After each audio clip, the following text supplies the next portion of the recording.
സഞ്ചരിച്ചു. സിറിയയ്ക്കും ഈജിപ്തിനുമിടയിൽ ഏറ്റവും അടുത്തുള്ള പട്ടണമായിരുന്നു അത്. മരുഭൂമിയിൽ അദ്ദേഹത്തിന് കൂടെയുണ്ടായിരുന്നത് അല്ലാഹുവും അവനോടുള്ള ഭക്തിയും മാത്രമായിരുന്നു. ചുട്ടുപൊള്ളുന്ന മണലിൽ അദ്ദേഹത്തിൻ്റെ കാൽപാദങ്ങൾ പൊള്ളിപ്പോയി. പക്ഷേ പടയാളികൾ പിന്തുടരുന്നതോർത്തപ്പോൾ അദ്ദേഹം മുന്നോട്ട് നടക്കാൻ നിർബന്ധിതനായി. 8 രാത്രിയും പകലും അദ്ദേഹം ഇതേ രീതിയിൽ നടന്നു.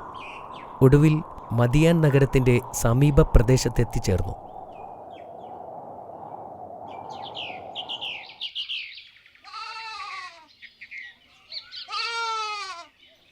കുറേ ദൂരം നടന്നതിന് ശേഷം നഗരത്തിന് പുറത്തായി ഒരു നീരുറവയുടെ അടുത്തെത്തി. അവിടെ എത്തിയ ഉടൻ തന്നെ അദ്ദേഹം ഒരു മരത്തിൻ്റെ കീഴിലായി വിശ്രമിച്ചു.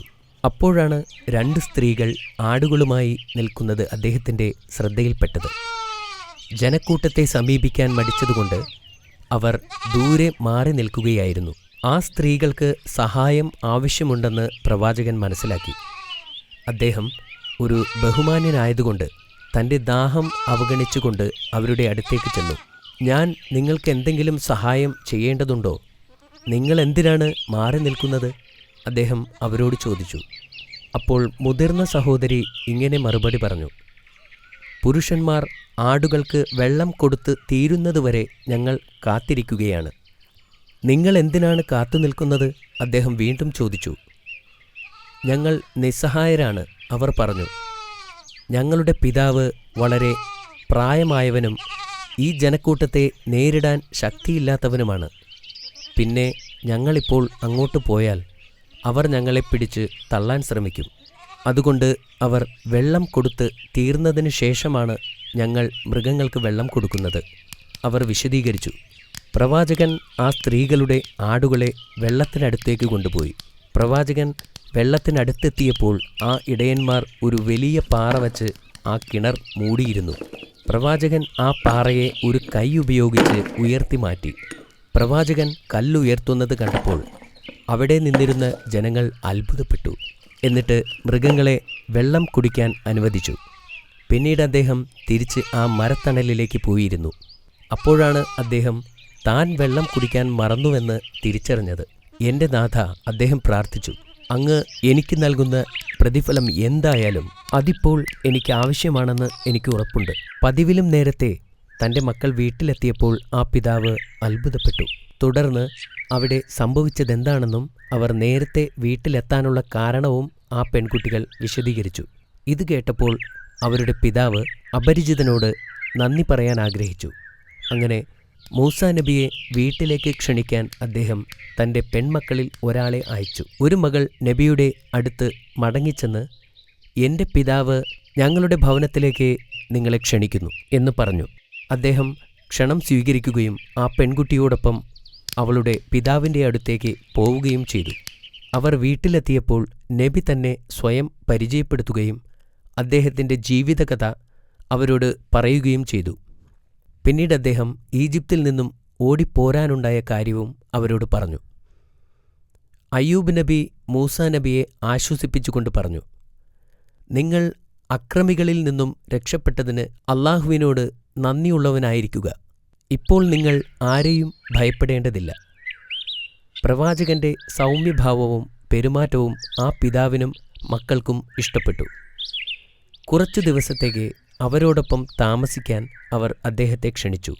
പ്രവാചകൻ വളരെ സന്തോഷത്തോടുകൂടി ആ ക്ഷണം സ്വീകരിക്കുകയും ചെയ്തു.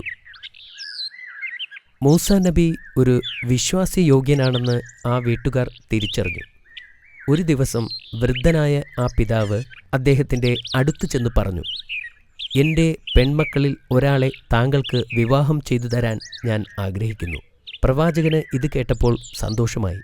എന്നാൽ ഒരു വ്യവസ്ഥയിൽ അദ്ദേഹം പറഞ്ഞു, 8 വർഷക്കാലം എനിക്ക് വേണ്ടി പ്രവർത്തിക്കാൻ താങ്കൾ സമ്മതിക്കണം.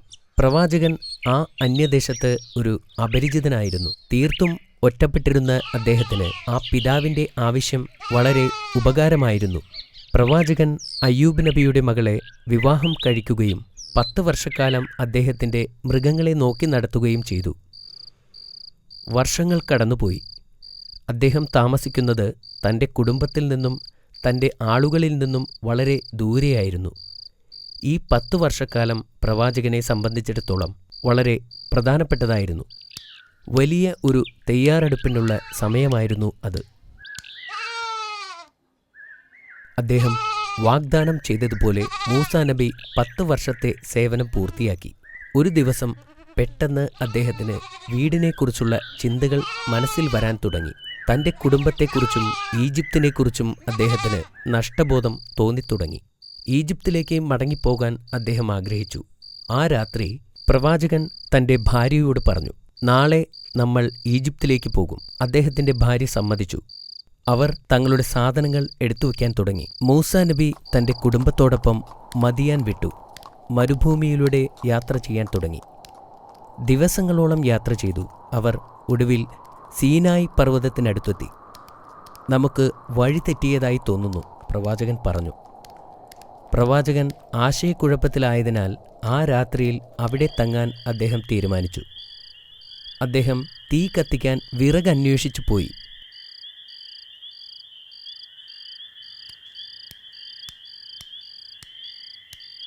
അദ്ദേഹം വിറകന്വേഷിച്ച് ദൂർ മലയുടെ മുകളിലെത്തി. നടന്നു പോകുമ്പോൾ മലമുകളിൽ തീ കത്തിക്കൊണ്ടിരിക്കുന്നത് അദ്ദേഹത്തിൻ്റെ ശ്രദ്ധയിൽപ്പെട്ടു. മൂസാ നബി അലൈഹിസ്സലാം ആ തീയുടെ നേരെ നടന്നു. അപ്പോൾ അദ്ദേഹം ഒരു ശബ്ദം കേട്ടു. ഓ മൂസ, ഞാൻ പ്രപഞ്ചനാഥനായ അള്ളാഹുവാകുന്നു. ആ ശബ്ദം പറഞ്ഞു. അള്ളാഹു തന്നോട് സംസാരിക്കുകയാണെന്ന് പ്രവാചകന് ബോധ്യമായി. അദ്ദേഹം തീയുടെ അടുത്തേക്ക് നടന്നു. പിന്നീട് അള്ളാഹു അദ്ദേഹത്തോട് ആ പുണ്യഭൂമിയിൽ നിൽക്കുമ്പോൾ കാലിലെ ചെരുപ്പ് അഴിച്ചു മാറ്റുവാനായി ആവശ്യപ്പെട്ടു. ഒരു പ്രത്യേക ദൗത്യത്തിനായി അദ്ദേഹത്തെ തിരഞ്ഞെടുക്കപ്പെട്ടു എന്ന് അള്ളാഹു വെളിപ്പെടുത്തി. അവൻ്റെ നിർദ്ദേശങ്ങൾ അനുസരിക്കാൻ അദ്ദേഹത്തോട് ആവശ്യപ്പെട്ടു. നിന്റെ വലതു കൈയിൽ എന്താണ്? അള്ളാഹു ചോദിച്ചു. ഇതെൻ്റെ വടിയാണ്, പ്രവാചകൻ പറഞ്ഞു. ഇതുപയോഗിച്ചാണ് ഞാൻ എൻ്റെ ആടുകൾക്ക് ഇലകളും കൊമ്പുകളും അടിച്ചു വീഴ്ത്തിയിടുന്നത്. നിന്റെ വടി താഴെയിടുക, ആ ശബ്ദം നിർദ്ദേശിച്ചു. ഉടനെ പ്രവാചകൻ അള്ളാഹു പറഞ്ഞതുപോലെ ആ വടി താഴെയിട്ടു. അത് പെട്ടെന്ന് ഒരു പാമ്പായി മാറി. അത് കണ്ട് മൂസാ നബി അലൈഹിസ്സലാം പേടിച്ച് ഓടാൻ തുടങ്ങി.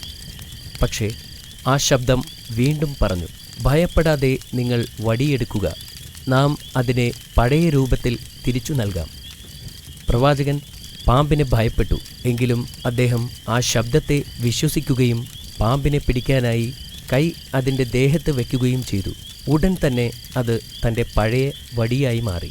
സത്യത്തിൽ അദ്ദേഹം അള്ളാഹുവുമായി സംസാരിക്കുകയാണെന്ന് തിരിച്ചറിവുണ്ടായപ്പോൾ അദ്ദേഹത്തിൻ്റെ ഭയം കുറയുകയും സമാധാനമുണ്ടാവുകയും ചെയ്തു. അടുത്തതായി അള്ളാഹു അദ്ദേഹത്തോട് തൻ്റെ കൈകൾ കുപ്പായത്തിനുള്ളിൽ വയ്ക്കാൻ പറഞ്ഞു. പ്രവാചകൻ അള്ളാഹുവിൻ്റെ നിർദ്ദേശമനുസരിക്കുകയും പിന്നീട് കൈകൾ പുറത്തെടുത്തപ്പോൾ അത് മനോഹരമായി തിളങ്ങുന്നുമുണ്ടായിരുന്നു. പിന്നീട് അള്ളാഹു പ്രവാചകനോട് ഈജിപ്തിലേക്ക് പോകാനും ഫിർഔനെ കാണാനും കൽപ്പിച്ചു. ഫിർഔൻ ഒരഹങ്കാരിയായി മാറിയെന്നും അയാൾ ഇസ്രായേലുകാരെ അടിച്ചമർത്തുകയാണെന്നും അള്ളാഹു പ്രവാചകനോട് പറഞ്ഞു. അദ്ദേഹം ഈജിപ്തിൽ തിരിച്ചെത്തിയാൽ തന്നെ ബന്ദിയാക്കുമെന്ന് മൂസാ നബി ഭയപ്പെട്ടു. അദ്ദേഹം പറഞ്ഞു, ഓ അല്ലാഹ്, അവരിൽ ഒരാളെ ഞാൻ കൊന്നുപോയിട്ടുണ്ട്. അതിനാൽ അവർ എന്നെ കൊല്ലുമെന്ന് ഞാൻ ഭയപ്പെടുന്നു. അപ്പോൾ അള്ളാഹു അദ്ദേഹത്തെ ആശ്വസിപ്പിച്ചുകൊണ്ട് പറഞ്ഞു, സത്യത്തിൻ്റെ പാത അവർക്ക് കാണിച്ചു കൊടുക്കുക.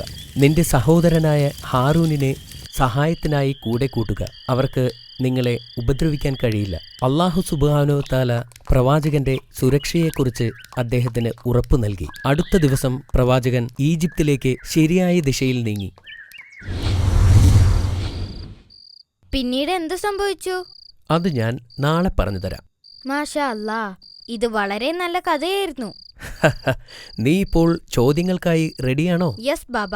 പ്രവാചകൻ ഈജിപ്തിൽ നിന്ന് രക്ഷപ്പെട്ടത് എന്തിനാണെന്ന് പറയൂ. പ്രവാചകന്റെ കൈകൊണ്ട് ഒരു ഈജിപ്ഷ്യൻ കൊല്ലപ്പെട്ടു. അതിനാലാണ് അദ്ദേഹം ഓടിപ്പോയത്. അത് ശരിയാണ്.